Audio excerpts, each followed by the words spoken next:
Hello, dear students. I think all the exams are completed. I mean, preparatory examination completed.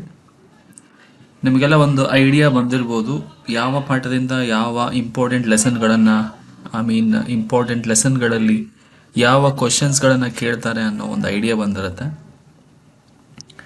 So ಇನ್ಮೇಲೆ ಮಾಡಬೇಕಾದಂಥ ಕೆಲಸ ಏನಂತಂದರೆ model ಪೇಪರ್ಗಳಲ್ಲಿ ಮತ್ತು ಪ್ರಿಪರೇಟ್ರಿಗಳಲ್ಲಿ ಕೇಳಿದಂಥ ಕ್ವಶನ್ಸ್ಗಳನ್ನು ನೀವು ಪದೇ ಪದೇ ರಿಪೀಟ್ ಮಾಡಬೇಕಾಗುತ್ತೆ. ಸೊ ಇದೊಂದು ಸಣ್ಣ ಪ್ರಯತ್ನ ಏನಂತಂದರೆ ಮಾಡೆಲ್ ಪೇಪರ್ಗಳಲ್ಲಿ 1 2 3 4 model papers and preparatory exam 1 2 3 ಕೇಳಿದಂತಹ ಕ್ವಶನ್ಸ್ಗಳನ್ನು ಒಂದು ಕಡೆ ಲಿಸ್ಟ್ ಮಾಡಿ ಓದುವಂಥ ಕೆಲಸ ಮಾಡಿದರೆ you will get maximum success in social science. So ಈ ಒಂದು ವಿಡಿಯೋದಲ್ಲಿ ನಾನೇನು ಮಾಡ್ತೀನಿ ಅಂತಂದರೆ 4 ಮಾಡೆಲ್ಗಳಲ್ಲಿ ಮತ್ತು ಪ್ರಿಪರೇಟರಿ 1 2 3 ಕೇಳಿದಂತಹ ಒಂದು ಪರ್ಟಿಕ್ಯುಲರ್ ಲೆಸನ್ನಲ್ಲಿ ಎಲ್ಲ ಕ್ವಶನ್ಸ್ಗಳನ್ನು ಒಂದು ಪರ್ಟಿಕ್ಯುಲರ್ ಲಿಸ್ಟ್ ಮಾಡಿ ತೆಗೆದುಕೊಂಡು ಬಂದಿದ್ದೀನಿ. ಸೊ ಇಲ್ಲಿ ನೋಡ್ತಿರ್ಬೋದು social and religious reform movement ಅನ್ನೋ ಲೆಸನ್ನಲ್ಲಿ ಮಾಡೆಲಲ್ಲಿ ಪ್ಲಸ್ ಪ್ರಿಪರೇಟರಿಯಲ್ಲಿ ಯಾವ ಕ್ವಶನ್ಸ್ಗಳನ್ನು ಕೇಳಿದ್ದಾರೆ ಆ್ಯಂಡ್ ಯಾವ ಪರ್ಟಿಕ್ಯುಲರ್ ಕ್ವಶನ್ಸು ರಿಪೀಟ್ ಆಗಿದೆ ಅನ್ನೋದನ್ನು ಇಲ್ಲಿ ನೋಡಬೇಕಾಗುತ್ತೆ. ಫಸ್ಟ್ ಇಲ್ಲಿ ನೋಡ್ತಾ ಬನ್ನಿ. ಮಾಡೆಲ್ 1 ಪರ್ಟಿಕ್ಯುಲರ್ ಒಂದು ಕ್ವಶನ್ ಕೇಳಿದ್ದಾರೆ. What are the reforms implemented by Shri Narayana Guru Dharma Paripalana ಯೋಗಂ, ಅಂದರೆ ನಾರಾಯಣ ಗುರು ಬಗ್ಗೆ ಕೇಳಿದ್ದಾರೆ. ಅದೇ M1 ಒನ್ ಮೋರ್ ಕ್ವಶನ್ ಅದೇ ಲೆಸನ್ನಿಂದ ದಯಾನಂದ್ ಸರಸ್ವತಿ ಬಗ್ಗೆ ಕೇಳುವ. Explain the contributions of Dayanand Saraswati ಬಗ್ಗೆ ಕೇಳಿದ್ದಾರೆ. ಆ್ಯಂಡ್ ಹಾಗೆ ನೋಡ್ತಾ ಹೋದರೆ M2 29ನೇ question explain the contributions of Rajaram Mohan Roy to social reforms ಕೇಳಿದ್ದಾರೆ. ಅಂದರೆ Rajaram Mohan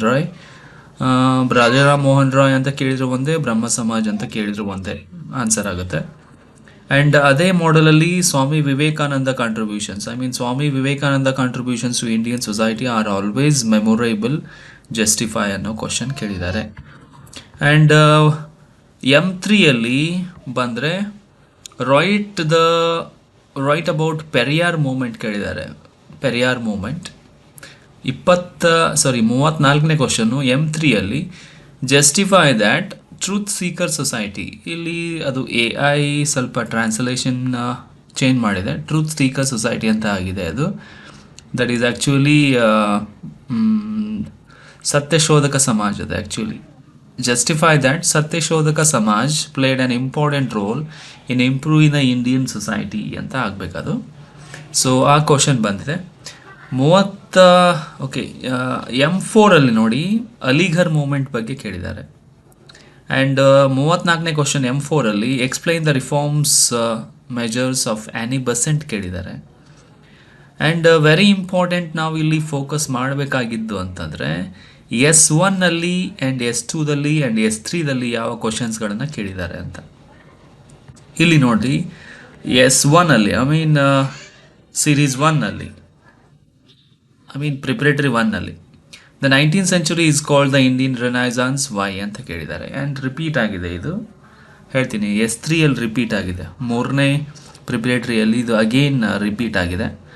34ನೇ question S1 explain the main points of Periyar movement ಮೇಲೆ ಕೂಡ ಬಂದಿತ್ತು. ಸೊ ಅಗೇನ್ S1 ಮಾಡೆಲಲ್ಲಿ ಬಂದಿದ್ದೆ, S1 ಬಂದಿದೆ. And preparatory 2 the role of Dayanand Saraswati in improving Indian society is unforgettable, justify ಮೇಲೆ ಕೂಡ ಬಂದಿತ್ತು ದಯಾನಂದ್ ಸರಸ್ವತಿ ಬಗ್ಗೆ. So repeated question, Dayanand Saraswati is a repeated question. And ಹಾಗೆ S3 ನೋಡಿದರೆ ಇನ್ನೊಂದು ಬಾರಿ ಹಿಯರ್ ಇಸ್ ದ S3 3ನೇ preparatory examination again Dayanand Saraswati ಬಗ್ಗೆ ಕೇಳಿದ್ದಾರೆ. Analyse the role of Dayanand Saraswati in improving Indian society. So Dayanand Saraswati ಬಹಳಷ್ಟು ರಿಪೀಟ್ ಆಗಿದೆ. ಆ್ಯಂಡ್ 34ನೇ question third preparatory, what are the reasons why the 19th century is called the period of Indian Renaissance. So ಇದು repeated question. ಎಲ್ಲಿ ಕೇಳಿದ್ದಾರೆ repeated question? Series I mean preparatory 1ಅಲ್ಲಿ ಕೇಳಿದಂಥ question again preparatory 3ಅಲ್ಲಿ repeat ಆಗಿದೆ. ಈ ಲೆಸನ್ನ very important speciality ಏನಂತಂದರೆ ಪ್ರತಿಯೊಂದು ಎಕ್ಸಾಮಿನೇಷನಲ್ಲೂ 2 ಕ್ವಶನ್ಸ್ ಬರುತ್ತೆ ಈ ಲೆಸನ್ನಿಂದ. ಒಂದು 4 ಮಾರ್ಕ್ಸಲ್ಲಿ ಬರುತ್ತೆ, ಒಂದು 3 ಮಾರ್ಕ್ಸಲ್ಲಿ ಬರುತ್ತೆ. ಸೊ ಮ್ಯಾಕ್ಸಿಮಮ್ ನೀವು 7 ಅಂಕಗಳನ್ನು ಈ ಪಾಠದಿಂದ ಗಳಿಸ್ಬೋದು. So you have to thoroughly prepare all the M1, 2, 3, 4, model 1, 2, 3, 4 and preparatory examination 1, 2, 3 ಈ ಎಲ್ಲ ಅಂದರೆ 7 ಪೇಪರ್ಗಳನ್ನು ನೀವು ಥರೋಲಿ ಪ್ರಿಪೇರ್ ಆದರೆ you will not miss any single question from this lesson.